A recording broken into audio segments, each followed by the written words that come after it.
Welcome to the Tech Egg. Don't get scrambled. Enjoy the video. In this video, I will explain how to use an oxygen finger monitor.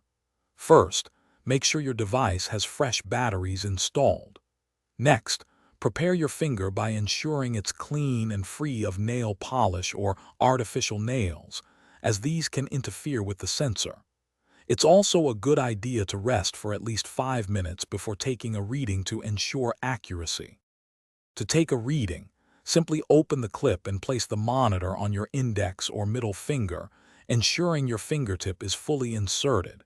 Keep your hand still and relaxed, preferably resting on a flat surface. The device will then begin to measure your oxygen saturation and pulse rate.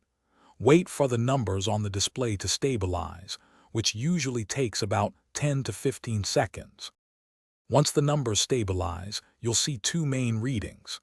The SpO2 number represents your blood oxygen saturation level, usually displayed as a percentage. A healthy reading is typically 95% or higher.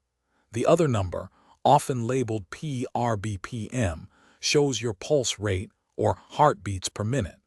Understand these values to monitor your health effectively. For best results, ensure your fingers are warm, as cold fingers can lead to inaccurate readings. Avoid moving your finger or the device during measurement.